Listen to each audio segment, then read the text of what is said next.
उत्तर प्रदेश लोक सेवा आयोग ने यूपीपीसीएस 2024 की प्रारंभिक परीक्षा और साथ ही साथ आरओ की परीक्षा का कार्यक्रम घोषित कर दिया है। हालांकि ये पहली बार होगा जब यूपी लोक सेवा आयोग द्वारा आयोजित ये परीक्षाएं एक के बजाय कई दिन में आयोजित कराई जाएंगी। नॉर्मलाइजेशन का फार्मूला इसमें अपनाया जाएगा। इसे लेकर अभ्यर्थियों ने जबरदस्त नाराजगी जताई है। जो भी अभ्यर्थी है उनमें से ज्यादातर अभ्यर्थियों का कहना है कि नॉर्मलाइजेशन उन्हें कतई किसी कीमत पर मंजूर नहीं है, और वो इसलिए भी मंजूर नहीं है क्योंकि इन भर्तियों का जब विज्ञापन निकाला गया था तो उसमें नॉर्मलाइजेशन का जिक्र नहीं किया गया था।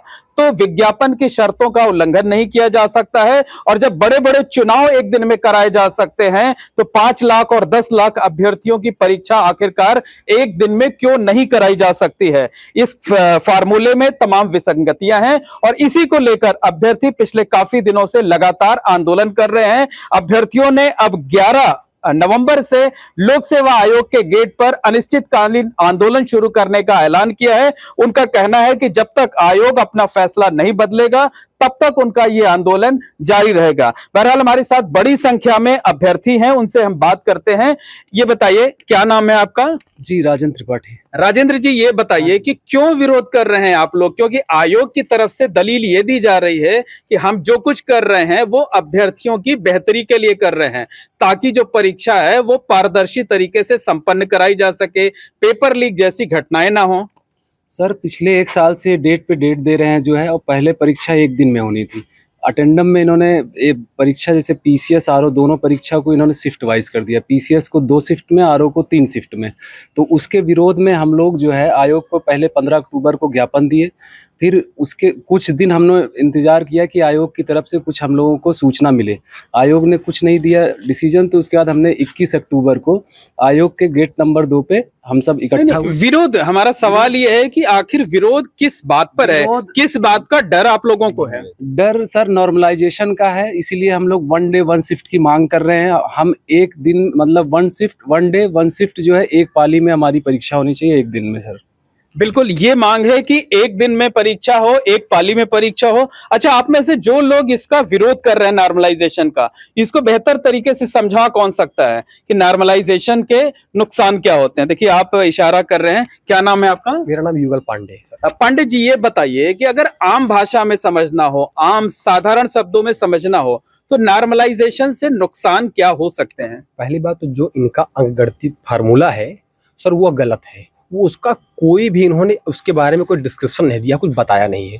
दूसरी चीज़, जब एक परीक्षा सर मानविकी विषयों में ऐसे फार्मूले नहीं आप अप्लाई कर सकते हैं, जहां इतिहास से, भूगोल से, राजनीतिक विज्ञान से कुछ पूछे जाते हो, वहाँ सर ये फार्मूला नहीं होगा। ये कोई सर मैथ तो है नहीं, रीजनिंग की परीक्षा तो है नहीं सर। जब एक ही प्रकार में एक ही प्रतियोगी एक प्रकार के हैं और 3 अलग अलग पेपर बनेगा, तो उनमें आए हुए अन्य अन्य प्रश्नों की ये मानक तय नहीं हो पाएगा कि कौन सा प्रश्न सरल है और कौन सा प्रश्न कठिन है। और जो परसेंटाइल जो दिया गया है तरीका, उस परसेंटाइल से हर पेपर के परसेंटाइल सही नहीं निकल पाएंगे, जिससे हर छात्र को समस्या होगी। हो सकता है कोई कम अंक पाने वाला छात्र अंदर हो जाए और अधिक अंक पाने वाला छात्र बाहर हो जाए, क्योंकि जो व्यक्ति जहां जिस पाली में ज़्यादा अभ्यर्थी लोग एग्जाम देने आएंगे उनका परसेंटाइल कम बनेगा। आम भाषा में कहें तो जिस पाली में अधिक अभ्यर्थी होंगे उनका परसेंटाइल कम हो जाएगा, और जिस पाली में कम अभ्यर्थी होंगे परीक्षा देने वाले उनका परसेंटाइल अधिक हो जाएगा। बिल्कुल, जैसे क्रिकेट का डकवर्थ लुईस का नियम है जो है कि कई बार हम देखते हैं कि जीती हुई टीम जो है वो नियम लागू होने से वो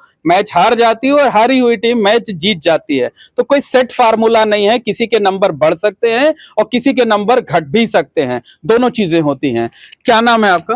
जी, मेरा नाम पवनेंद्र कुमार है। पवनेंद्र, ये बताइए कि अभी जब आपसे बातचीत हो रही थी तो आप अपनी घरेलू परिस्थितियों का जिक्र कर रहे थे कि बहुत विपरीत हालात में आप संघर्ष कर रहे हैं, पीसीएस ऑफिसर बनना चाहते हैं। घर के क्या हालात हैं और जैसे लगातार परीक्षाएं टल रही हैं, कितनी दिक्कतें हो रही हैं उससे?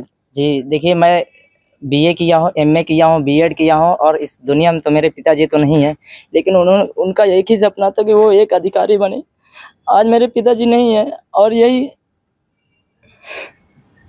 नहीं कि बिल्कुल, ये देखिए, बोलते बोलते ये भावुक हो गए हैं जो है वो। आप भावुक नहीं होइए, आप अपनी बात रखिए। मैं पीसीएस का आगामी एलटी भी दूंगा, भविष्य में जीआईसी प्रवक्ता भी दूंगा, खंड शिक्षा अधिकारी का विज्ञापन आएगा तो वो भी दूंगा।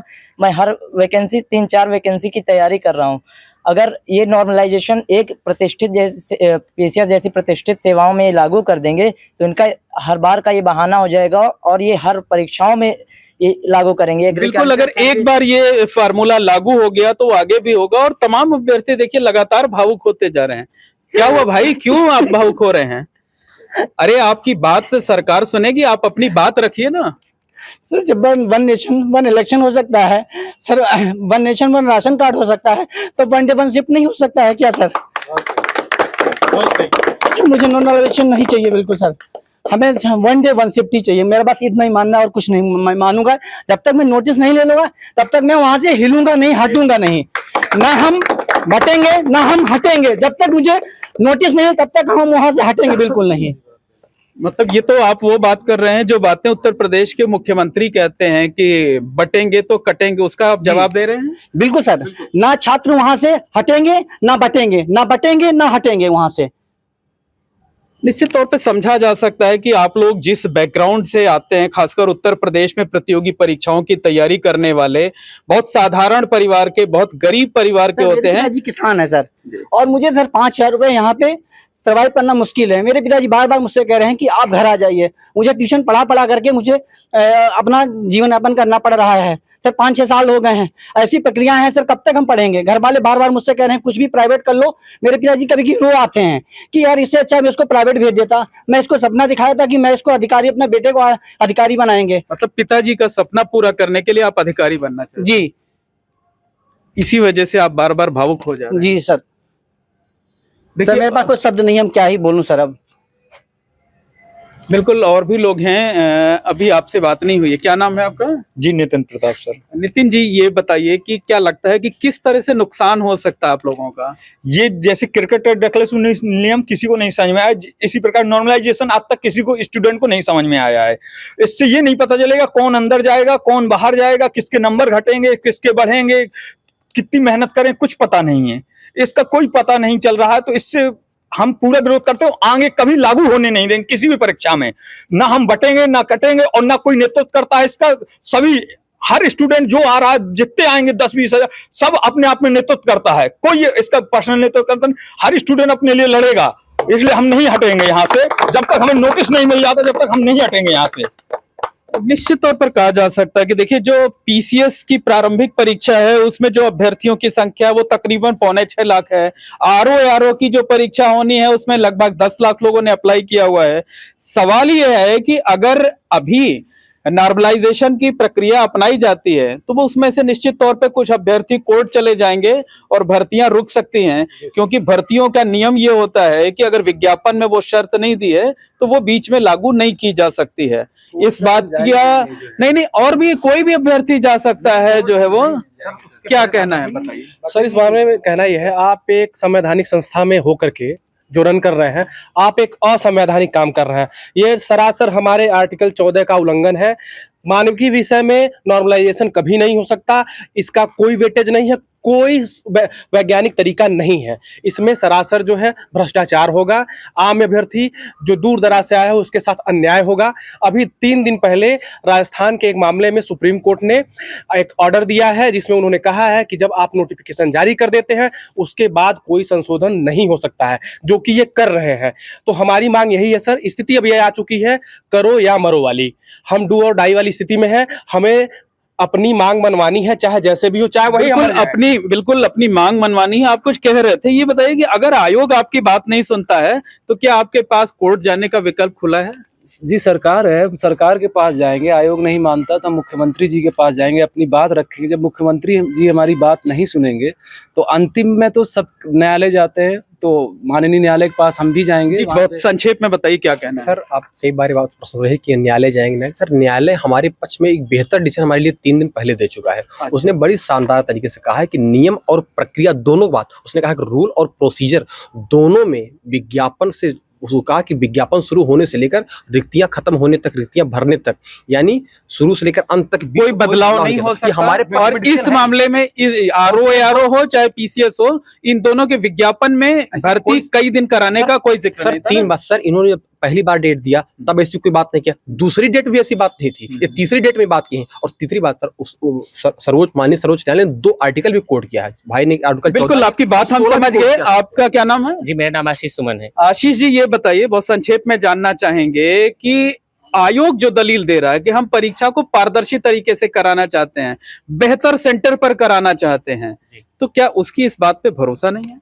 अब इस बात का भरोसा आप ये खुद कर लीजिए कि इसके पहले इन्होंने समीक्षा अधिकारी का जो एग्जाम लिया था 11 फरवरी को, इन्होंने पूर्ण शुचिता के साथ जितने सेंटर्स थे उनमें सीसीटीवी सर्विलांस के थ्रू इन्होंने एग्जाम कंडक्ट कराया। लेकिन पेपर लीक कहाँ हुआ?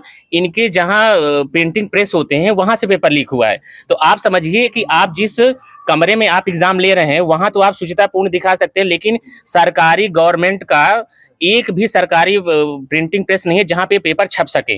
और इन्होंने सबसे बड़ी इसमें गलती ये है कि आपने पहले 75 जिले हैं, उनमें आपने क्या बोलते 51। बिल्कुल आपकी बात मैं समझ गया कि यूपी बोर्ड में तकरीबन 55 लाख अभ्यर्थी बैठते हैं, एक दिन में परीक्षा कर। बहुत संक्षेप में बात। आप पारदर्शिता की बात कर रहे हैं सर, अभी पीसीएस जे की सर कॉपी बदल गई है सर, माननीय उच्च न्यायालय को आयोग ने खुद कोर्ट में कबूला है, स्वीकारा, माफी मांगा गिड़ा करके। ये इनकी पारदर्शिता है सर। बिल्कुल। आप बचे हुए हैं, क्या नाम है आपका? हृदय प्रताप सिंह। क्या चाहते हैं बताइए, आंदोलन कैसे शुरू करेंगे और क्या रूपरेखा होगी आंदोलन? हम लोग आंदोलन 11 नवंबर को 11 बजे वहां पे पहुंचेंगे और जब तक हमारी मांग नहीं मानी जाएगी 1 डे 1 शिफ्ट एग्जाम की, तब तक हम लोग वहीं पे